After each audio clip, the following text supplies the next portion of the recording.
सुप्रभात प्यारे छात्रों। हिंदी की हमारी अपनी इस कक्षा में आज हम पढ़ने जा रहे हैं क्या निराश हुआ जाए।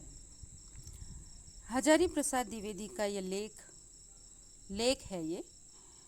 उन्होंने ये लेख बहुत बड़ा लिखा है।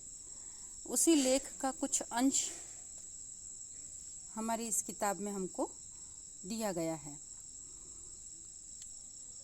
ये लेख हमें ये प्रश्न पूछता है कि क्या जो परिस्थितियां हैं उन परिस्थितियों को देखते हुए हमें निराश होना चाहिए क्या। आज वर्तमान में भी जो परिस्थिति हमारी कोरोना को लेकर चल रही है या वर्तमान में विश्व की जो स्थिति है उससे बहुत से व्यक्ति निराश हो जाते हैं। तो ये लेख एक आशा या एक उम्मीद हमारे अंदर जगाता है और हमें ये बताता है कि नहीं, हर एक नाउम्मीदी में उम्मीद छिपी है, हर एक निराशा में कहीं आशा छुपी हुई है। तो हमें निराश नहीं होना चाहिए। इसीलिए अपने लेख का शीर्षक लेखक ने दिया है कि क्या निराश हुआ जाए। लेख की शुरुआत में वह यही बताते हैं कि जो परिस्थितियां चल रही है उन्हें देखकर, उन्हें सुनकर उनकी भी मन जो है उदास हो जाता है, लेकिन फिर वापस कुछ ऐसी घटनाएं उन्हें याद आती है जिसे देखकर या जिसे घटित होता देखकर उनमें एक उम्मीद या एक आशा का संचार होता है। आइए हम अपना पाठ शुरू करते हैं। मेरा मन कभी कभी बैठ जाता है। समाचार पत्रों में ठगी, डकैती, चोरी, तस्करी और भ्रष्टाचार के समाचार भरे रहते हैं। आरोप प्रत्यारोप का कुछ ऐसा वातावरण बन गया है कि लगता है देश में कोई ईमानदार आदमी रह ही नहीं गया। हर व्यक्ति संदेह की दृष्टि से देखा जा रहा है। जो जितने ही ऊंचे पद पर है उनमें उतने ही अधिक दोष दिखाए गए हैं। एक बहुत बड़े आदमी ने मुझसे एक बार कहा था कि इस समय सुखी वही है जो कुछ नहीं करता। जो कुछ भी करेगा उसमें लोग दोष खोजने लगेंगे। उसके सारे गुण भुला दिए जाएंगे और दोषों को बड़ा चढ़ाकर दिखाया जाने लगेगा। दोष किसमें नहीं होते। यही कारण है कि हर आदमी दोषी अधिक दिखाई दे रहा है, गुणी कम या बिल्कुल ही नहीं। स्थिति अगर ऐसी ही है तो निश्चय ही चिंता का विषय है। लेखक कहते हैं कि मेरा मन कभी कभी बैठ जाता है, यानी मेरा मन जो है कभी कभी उदास हो जाता है। चारों तरफ समाचार पत्रों में जो खबरें छपती है वो डकैती, चोरी, तस्करी, भ्रष्टाचार, मतलब हर समय हर तरफ ऐसी स्थिति फैल रही है जो कि समाज में एक निराशा का, एक डर का, भय का माहौल पैदा करता है और हर व्यक्ति दूसरे व्यक्ति के ऊपर आरोप प्रत्यारोप यानी दोषारोपण, कुछ न कुछ दोष बता ही रहा है और हर व्यक्ति किसी न किसी को किसी तरीके से संदेह की दृष्टि से, संदेह यानी शक की दृष्टि से देखता है। संदेह का अर्थ क्या होता है? शक। और लेखक का मानना यह है कि जो जितने ऊंचे पद पर है उसमें उतने ही अधिक दोष दिखाई देते हैं या लोग बाग उतने ही अधिक दोष ढूंढते हैं। आप लोग देख ही सकते हैं, अभी हमारे प्रधानमंत्री जी इतना अच्छा कार्य कर रहे हैं लेकिन फिर भी लोगों को उनमें दोष ज़्यादा नज़र आते हैं। जो अच्छे काम करते हैं वो बहुत कम गिने जा रहे हैं और बाकी बहुत दोष नज़र आ रहे हैं। तो इसी तरीके से कोई किसी भी पद पर हो, कोई कितना भी ऊंचे पद पर हो, जो जितना ऊंचे पद पर होगा उसके काम, अच्छे कार्य को गिनना लोग कम समझते हैं और उसमें दोष देखना ज़्यादा पसंद करते हैं। और लेखक के अनुसार लेखक कहते हैं कि एक बड़े व्यक्ति ने मुझसे ऐसा कहा था कि आज के समय में सुखी कौन है? जो कुछ नहीं करता। अब ये बात समझने वाली है कि कोई अगर कुछ नहीं कर रहा है तो वो सुखी कैसे? क्योंकि आज जो व्यक्ति है वो हर समय आलोचना में लगा हुआ है। व्यक्ति कुछ भी कार्य करेगा, दूसरा व्यक्ति उसमें दोष ढूंढने लगेगा। अब अगर कोई व्यक्ति कुछ काम ही नहीं कर रहा है, वो आराम कर रहा है, वो सुखी, तो वो सुखी इसलिए क्योंकि उसके अंदर कोई दोष ढूंढने वाला है ही नहीं, उसकी तरफ किसी का ध्यान जा ही नहीं रहा है। ठीक है, क्योंकि जो काम दोष उसी में ढूंढे जा रहे हैं जो कि कुछ काम करता है। और अगर दोष ढूंढना शुरू करता है व्यक्ति, तो व्यक्ति सामने वाले के गुणों को भुला देता है, सिर्फ उसको दोष ही अधिक नजर आते हैं। और लेखक कहते हैं कि अगर यही सब चलता रहा तो समाज में यह निश्चित ही चिंता का विषय है। क्या यही भारतवर्ष है जिसका सपना तिलक और गांधी ने देखा था? रविंद्रनाथ ठाकुर और मदन मोहन मालवीय का महान संस्कृति सभ्य भारत किस अतीत के गह्वर में डूब गया है? आर्य और द्रविड़, हिंदू और मुसलमान, यूरोपीय और भारतीय आदर्शों की मिलन भूमि मानव महासमुद्र क्या सूख ही गया है? मेरा मन कहता है ऐसा हो ही नहीं सकता। हमारे महान मनीषियों के सपनों का भारत है और रहेगा। यह सही है कि इन दिनों कुछ माहौल ऐसा बना है कि ईमानदारी से मेहनत करके जीविका चलाने वाले निरही और भोले भाले श्रमजीवी पिस रहे हैं और झूठ तथा फरेब का रोजगार करने वाले फल फूल रहे हैं। ईमानदारी को मूर्खता का पर्याय समझा जाने लगा है। सच्चाई केवल भीरू और बेबस लोगों के हिस्से पड़ी है। ऐसी स्थिति में जीवन के महान मूल्यों के बारे में लोगों की आस्था हिलने लगी है। लेखक कहते हैं कि क्या यह वही भारत है जिसका सपना तिलक या गांधी या टैगोर ने देखा, या मदन मोहन मालवीय की जो संस्कृति सभ्य भारत जिन्होंने बनाया, क्या ये वही भारत है? या अतीत के गहवर, अतीत किसको कहते हैं? अतीत यानी जो समय बीत चुका है, गहवर यानी अंधकार या गहरा, दोनों अर्थ हो सकते हैं। गहवर यानी अंधकार में डूब गया है। लेखक का मानना यह है कि जहाँ पर अलग अलग सभ्यताएं पनप गई हैं, जहाँ अलग अलग सभ्यताओं को बढ़ावा मिला, अब इन अलग अलग सभ्यताओं में आर्य भी हैं, द्रविड़ भी हैं, हिंदू है, मुस्लिम है, विदेशी सभ्यताएं हैं, यूरोपीय, यह सब हमारी भारत भूमि इन सब की मिलन भूमि कही गई है। और इसके बावजूद भी लेखक का ऐसा मानना है कि क्या यहाँ पर जो ये मनुष्यों का और सभ्यताओं का समुद्र है, भारत भूमि को लेखक ने क्या माना? सभ्यता और मनुष्यों का और मानवता का समुद्र आपको पता है कि बहुत बड़ा है, विशाल है। तो हमारे भारत को भी उन्होंने विशाल माना है, अथाह माना है, जिसकी था पाना मुश्किल है। तो उनका कहना है कि वो समुद्र सूख गया, यानी उस समुद्र का पानी क्या है? उस सभ्यता का, संस्कृति का, मानवता का जो मानवता रूपी पानी है, क्या वो सूख गया है? लेकिन फिर आगे लेखक कहता है कि ऐसा नहीं होता। लेखक कहता है कि मेरा मन कहता है कि ऐसा नहीं हो सकता।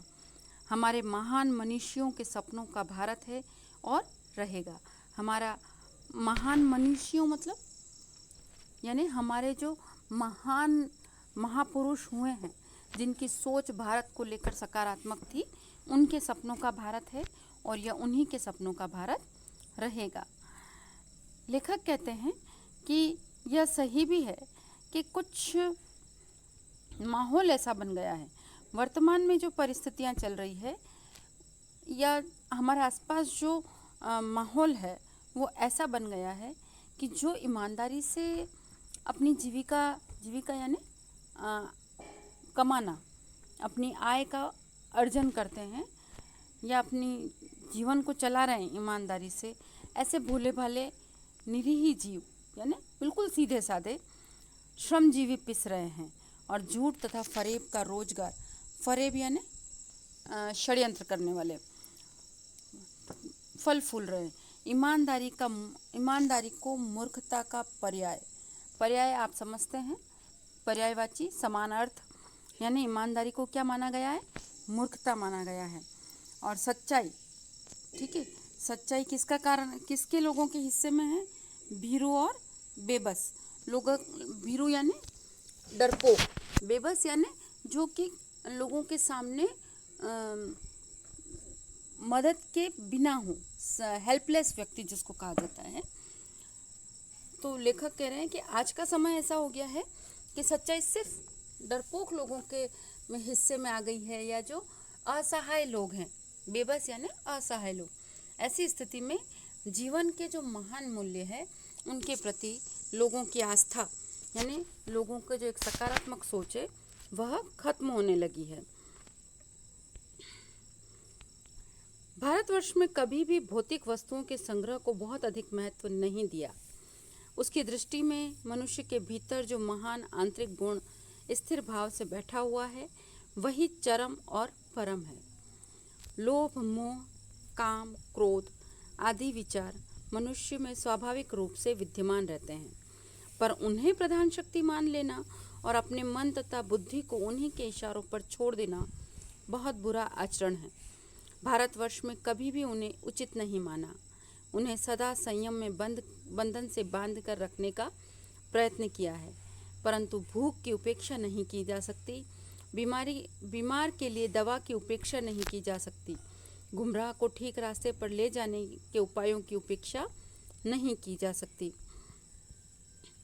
लेखक का मानना यह है कि हमारे भारतवर्ष की जो सभ्यता है, भारतवर्ष का जो स्थिति है, हम लोग जिन सिद्धांतों पर चलते हैं उन सिद्धांतों पर भौतिक वस्तुएं जो आज के समय में विलासी जीवन देती है, लग्जरियस लाइफ जिसको कहते हैं, घर में हर दिखावे की चीज़ होना, हर आराम की चीज़ होना, उसको भारतीय सभ्यता ने कभी भी महत्व नहीं दिया है। उनकी दृष्टि में मनुष्य के भीतर, यानी मनुष्य के अंदर जो मानवता का आंतरिक गुण जो है वही सही है और वही परम है, मतलब वही सब कुछ है। मानवता का गुण भारतीय सभ्यता में सब कुछ है। लेखक ये भी कहते हैं कि कुछ अवगुण जैसे लोभ, मोह, काम, क्रोध, ये विचार मनुष्य में स्वाभाविक रूप से होता है, हम सब लोगों में है। हम लोग कहीं ना कहीं सब अपने स्वार्थों के वशीभूत हो ही जाते हैं। किसी चीज़ के प्रति हमारा अपना आकर्षण होता है, किसी चीज़ को पाने की इच्छा होती है, तो ये एक स्वाभाविक गुण है। लेकिन उस स्वाभाविक गुण को हम प्रधान मानकर, प्रधान है ना, मुख्य रूप से उन्हीं को अपना जीवन जीने का उद्देश्य बना ले, यह उचित नहीं है। प्रधान मानना है ना, मुख्य उसी को कर लेना, ठीक है, उसी के अनुसार अपनी जीवन जिए, ये उचित नहीं है। भारतवर्ष के सिद्धांत, भारतीयों के सिद्धांत हमेशा संयमित है। संयम में बंधकर, अनुशासन में बंधकर जीना हम लोगों की पहचान है। और इसीलिए फिर भी लेखक कहते हैं कि हम लोग भूख की उपेक्षा का अर्थ क्या होता है? इग्नोर करना, किसी चीज़ को परे रखना, अलग हटाना, उस पर ध्यान नहीं देना, ठीक है। तो लेखक कहते हैं न तो हम भूख को हटना इग्नोर कर सकते हैं, न बीमार के लिए दवा की उपेक्षा कर सकते हैं, यानी दवा को भी इग्नोर नहीं कर सकते, और गुमराह को अगर ठीक रास्ते पर लाना है तो उसके उपायों की उपेक्षा भी हम नहीं कर सकते। मतलब हमारे अपने सैद्धांतिक मूल्य हैं तो हमें उन्हें अपनाना ही पड़ेगा, ठीक है। हमें निराश नहीं होना है, हमें अपने सिद्धांतों की तरफ बढ़ना है, अपने सिद्धांतों को अपनाना है। सिर्फ अभी हमारी जो वर्तमान में भी जो परिस्थितियां हैं, अगर हम अपने जो हमारा भारतीयों का सैद्धांतिक जीवन जो शुरू से रहा है, जो एक संयमित जीवन, जो एक अनुशासित जीवन हमारा रहा, अगर हम उसे आज भी अपनाएं तो हम शायद बहुत हद तक इन परिस्थितियों पर विजय प्राप्त कर सकते हैं। लेखक आगे कहते हैं, हुआ यह है कि इस देश के कोटि कोटि दरिद्र जनों की हीन अवस्था को दूर करने के लिए ऐसे अनेक कायदे कानून बनाए गए हैं जो कृषि, उद्योग, वाणिज्य, शिक्षा और स्वास्थ्य की स्थिति को अधिक उन्नत और सुचारू बनाने के लक्ष्य से प्रेरित है। परंतु जिन लोगों को इन कार्यों में लगना है उनका मन सब समय पवित्र नहीं होता। प्राय वे लक्ष्य को भूल जाते हैं और अपनी ही सुख सुविधा की ओर ज़्यादा ध्यान देने लगते हैं। लेखक कहते हैं कि हमारे भारत में दरिद्र जनों के लिए, दरिद्र जन यानी गरीब लोगों के लिए, दरिद्र का अर्थ होता है गरीब, और जनों यानी पूरा जो ग्रुप है, यानी गरीब लोगों के लिए की हीन अवस्था, हीन यानी बहुत ही बेबस, नीचे नीचे के स्तर की जो अवस्था है उसको दूर करने के लिए बहुत सारे कायदे कानून बनाए गए हैं, ताकि उनको उन कायदे कानून से उनको जो सुविधाएं दी गई है उनसे उनका जीवन थोड़ा ऊपर की तरफ उठ सके। वो एक गरीबी की रेखा से जो नीचे जी रहे हैं उससे वो थोड़ा ऊपर आ सकें। इसके लिए उनके लिए बहुत सारे, आप लोगों को भी पता है कि बहुत सारी सरकार योजनाएं लागू करती है, लेकिन उन योजनाओं का लाभ उन लोगों को नहीं मिलता है, क्योंकि लेखक कहता है कि इन योजनाओं को जो लागू करने वाले बीच के जो लोग हैं वो हर समय पवित्र नहीं रहते। यहाँ पर पवित्र नहीं रहने का मतलब वो अपनी जिम्मेदारियों को नहीं समझते, वो कहीं न कहीं अपने स्वार्थों के वशीभूत हो जाते हैं और अपनी सुख सुविधाओं के लिए कुछ छल कपट करेंगे, कुछ फरेब करेंगे और उन सुविधाओं का उपयोग वे खुद के लिए कर लेते हैं। भारतवर्ष सदा कानून को धर्म के रूप में देखता आ रहा है। आज एकाएक कानून और धर्म में अंतर कर दिया गया है। धर्म को धोखा नहीं दिया जा सकता, कानून को दिया जा सकता है। यही कारण है कि जो लोग धर्म भीरू हैं वे कानून की त्रुटियों से लाभ उठाने में संकोच नहीं करते।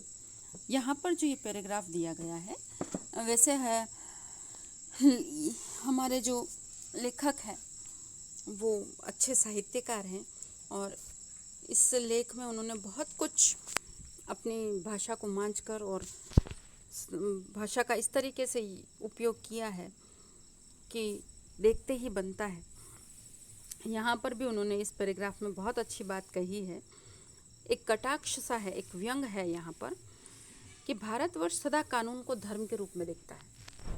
ठीक है, आज एकाएक कानून और धर्म में अंतर कर दिया, यानी हमारा भारत क्या है, कानून को धर्म के रूप में हम देखता है, लेकिन अब स्थिति क्या हो गई, धर्म और कानून अलग अलग हो गए हैं। इसका अर्थ क्या, व्यक्ति धर्म को धोखा नहीं दे सकता, कानून को दे सकता है। यानी कि हम लोग कैसे हैं, आज हम लोग धर्म भीरू हैं, धर्म से डरने वाले लोग हैं। ठीक है, हम धर्म को आगे बढ़ाने के लिए, धार्मिक मान्यताओं में अंधा विश्वास करने के लिए, कुछ भी करने के लिए तैयार हो जाते हैं।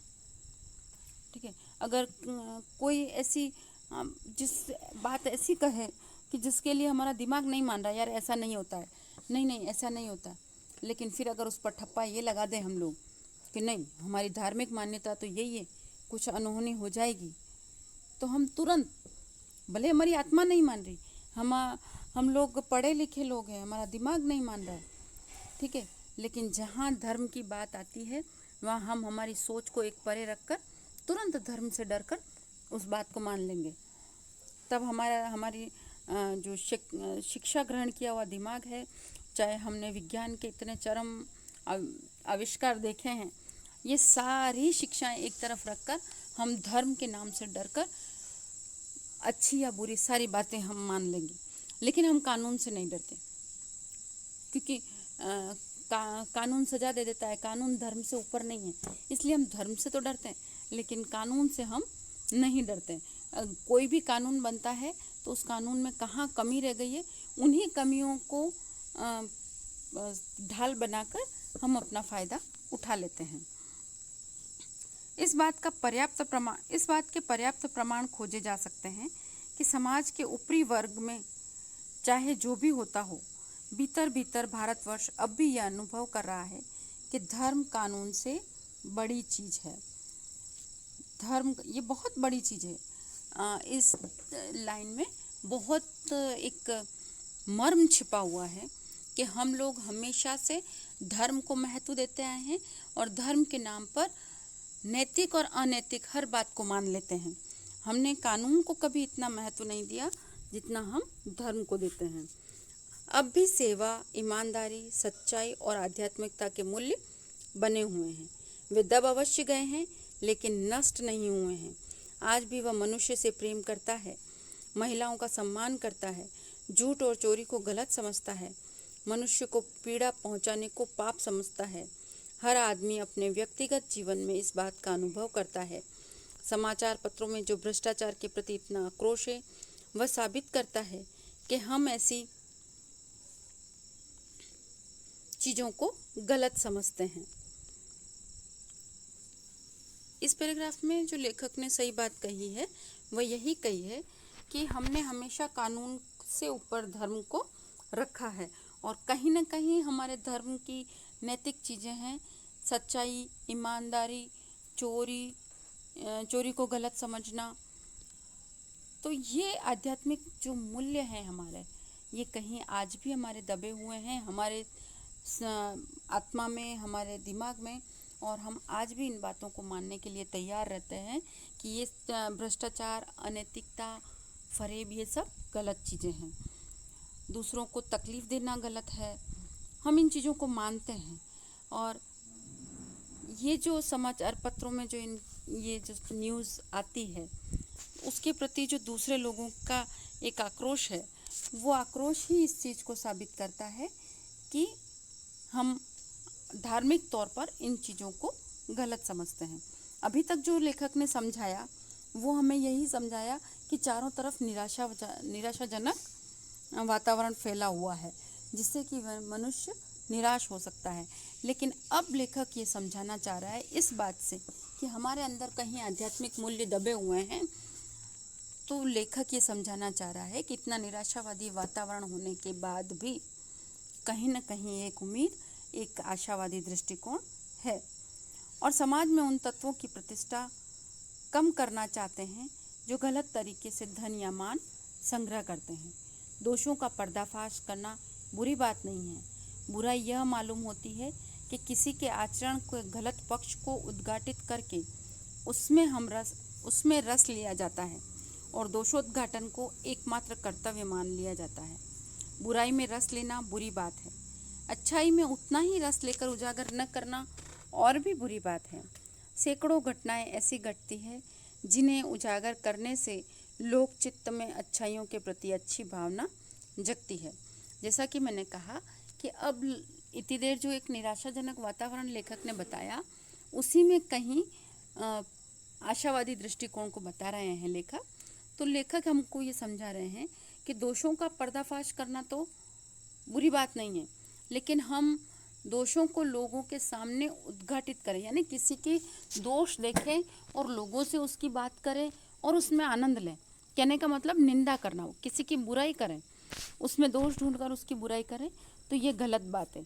लेकिन अगर किसी में कोई अच्छी बात है और हम उस अच्छी बात का जिक्र भी नहीं करें और लोगों को नहीं बताएं और उसमें हम आनंद नहीं लें, तो ये उससे भी बुरी बात है जितनी बुरी बात किसी की बुराई करने में है। एक बार रेलवे स्टेशन पर टिकट लेते हुए गलती से मैंने 10 के बजाय 100 रुपये का नोट दिया और मैं जल्दी गाड़ी में आकर बैठ गया। थोड़ी देर में टिकट बाबू उन दिनों में सेकंड क्लास के डिब्बे में हर आदमी का चेहरा पहचानता हुआ उपस्थित हुआ। उसने मुझे पहचान लिया और बड़ी विनम्रता के साथ मेरे हाथ में 90 रुपये रख दिए और बोला, यह बहुत गलती हो गई थी, आपने भी नहीं देखा, मैंने भी नहीं देखा। उसके चेहरे पर विचित्र संतोष की गरिमा थी। मैं चकित रह गया। लेखक जो एक सकारात्मक पहलू हमें बताना चाह रहा है, या एक जो आशा की किरण हमें बता रहा है समाज में, उसमें वो कह रहा है कि इतना भ्रष्टाचार होने के बाद भी बहुत से लोगों में ईमानदारी जिंदा है। और वो अपने ही जीवन की एक घटना बताते हुए कह रहे हैं कि एक बार रेलवे में कहीं जाना था, तो रेलवे की टिकट लेते वक्त उन्होंने 10 की जगह 100 रुपये का नोट पकड़ा दिया और जल्दी से वो टिकट ट्रेन के डिब्बे में आके बैठ गए।